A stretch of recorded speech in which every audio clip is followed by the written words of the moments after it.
I am so excited to bring this guest to you. You can see him smiling right there. The name of the book is Prophets, Their Lives and Times.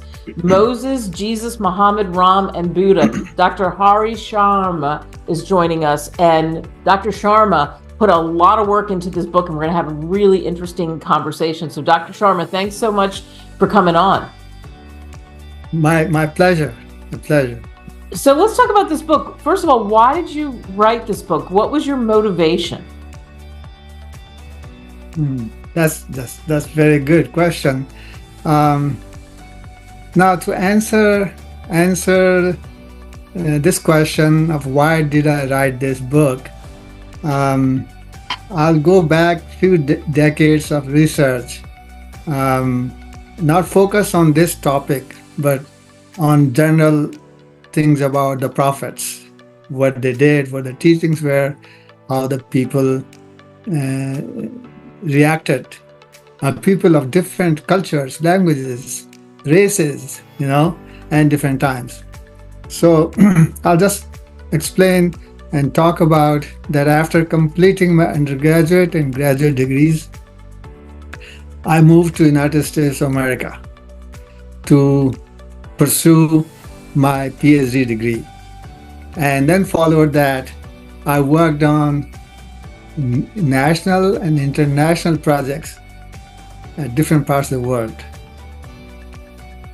During all this period, I lived, interacted, and worked with the people of different countries, different backgrounds, and not only the background of their profession, but their economic conditions, all levels of economic conditions, or economic levels, I would say. And what I found, my family and I, we moved around, what I found was the human nature of positivity among themselves, the love and helping each other, reacting to each other. This is what my experience has been and was. But then, a decade ago, I started looking around and thinking, has this been the general behavior of human being throughout the history? And that came to my mind when I looked around. So much of negativity, like you have wars, you have riots, terrorism, human suffering, not for their fault. What's the reason? Then I said, well, look at over 75% of the world population today follow these 5 prophets. And the people who are doing all this, who are having good relationship with me, positivity, were also followers of these prophets. And all these discord is also followers of these 5 prophets. So are these prophets responsible for such violence? That was the question came in my mind. Then I went back to the drawing board and started looking into and the teachings, their lives. They were not negative about humanity. They, on the contrary, the prophets helped create good relationships among human beings.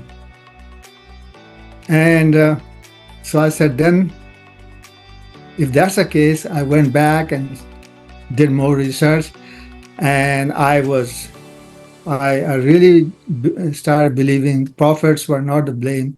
It's our selfish nature sometimes has created those issues. So I said, let me go back to the roots. Let me go back to the roots and bring it to the attention of all of us. And that's what was the reason I wrote this book.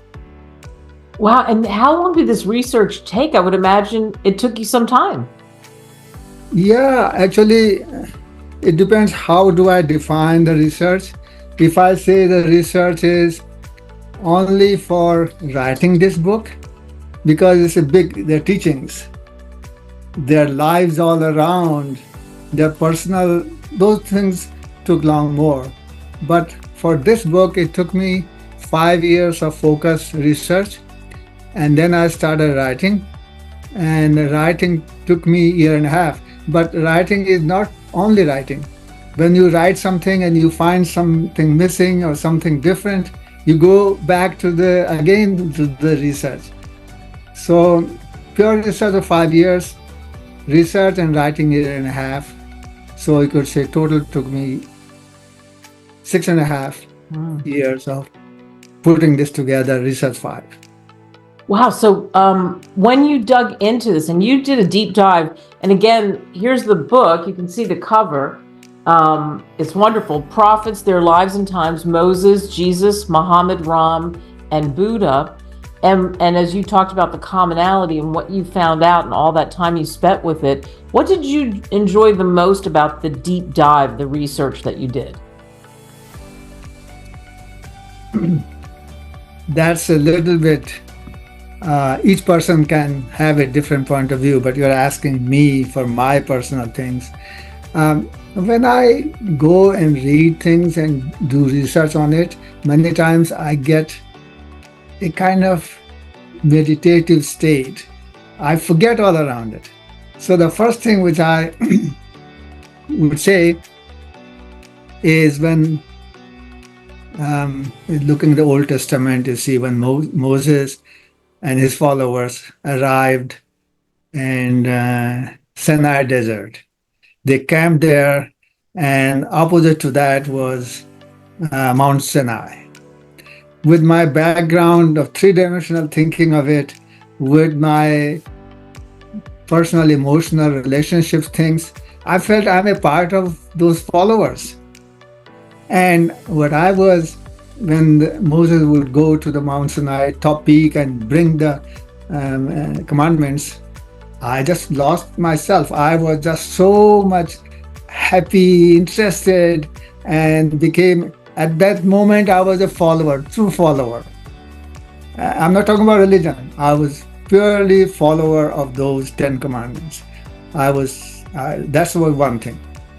And similar feeling I had when Jesus gave a sermon on the mountain. And if you look at those sermons, they were great. Same thing I found being an engineering background when Raam, about 5,000 years ago, built a about 48 kilometers bridge across Sri Lankan Strait. And how did he do it? How his followers did it? And so that was another thing. So I enjoyed those moments, many more, but I will give you, for time's limitations, those 3 cases. Yeah, so it's interesting, along those same lines, was there some nuggets of information you didn't know? Was there something that you found out you thought, wow, I mean, I've done this research, I knew some things, but this is a surprise, I didn't know this? Most of these things which we talk about in the book and other places are based on historical data. And this person, this scientist, this theologist said this. But we didn't have pure scientific research data. And I didn't know that. Now, when I was looking at this book, I started looking at the scientific data, which I didn't put here because that was not a scope of this book. There are now scientific data available, meteorological data and other, when Moses and his followers crossed, let's see, that big group of people, the winds, the gravitational things, is parted and they let them go there. The same thing about building this 48-kilometer long bridge. When satellite pictures came up, and then further research proved out the timing of those things, I'm now, I did not know that before. Now I know. And in future, I'm going to look for more scientific data for each. Some of them may not be right, but some of them are still working. And these two, I did not know. What did you find? Because, you talk about such different times, from Moses to Jesus to Muhammad to Raam to Buddha, different times, their lives, their times. What did you find? And it sounds like you said this in the beginning, that they all had in common. What did they all have in common?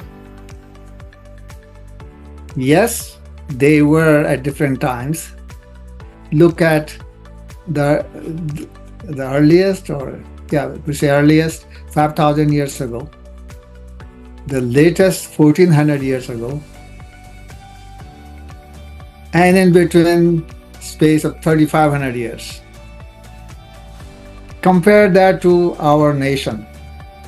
Our nation has been there for about 250 years, and what a wealth of information and history and all these different people there. 250 years, and here we are talking about thousands of years.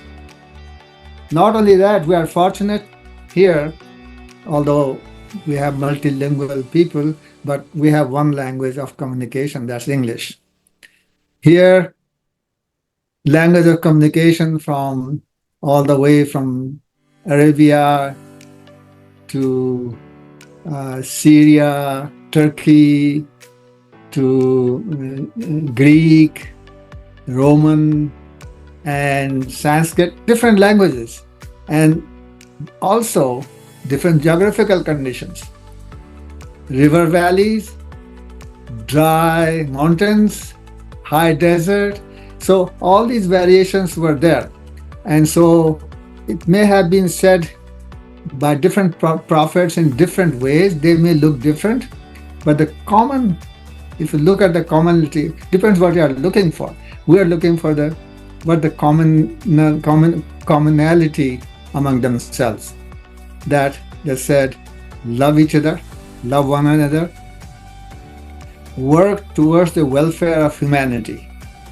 It doesn't need different language. All languages say that. It doesn't need different races. They all say that. And without discrimination of race, sex, economic conditions. So those were the three commonalities I found in all of the prophets' lives. All the prophets led them. They didn't just give the sermon. They were the leaders up front, and they told their followers these common teachings and to follow. Yeah, and when people read this book, which you can get on Amazon, Barnes & Noble, wherever great books are sold, what do you hope they take away? What do you hope they're left with? I hope the readers will gain knowledge on each prophet, know how their messages have been inspiring to humanity. And the message can be summarized that what prophet taught us is existence of omnipresent and omnipotent one God. From different languages, they may come out different, but it's all the same one God. And that God is kind and loving to all of us. And lastly, I would say God's energy motivates and binds us all together. And some of us have a higher energy, are more fortunate, others are less fortunate. And that therefore we have been told by the examples, leadership by the prophets is volunteerism and charity. Help those who need it, by those who have more of it. Wow, what a perfect place to end this. What a wonderful sentiment. And again, the book Prophets, Their Lives and Times, you can see it. Moses and Jesus, Muhammad, Raam and Buddha. And it's such a thorough book, covers everything. Absolutely. Dr. Sharma, thank you so much. Thank you very much uh, for presenting this thing and having this conversation. I really enjoyed it. You're welcome. I enjoyed it as well. It's very enlightening, I'm sure, for everybody who sees this. Thank you. Thank you too.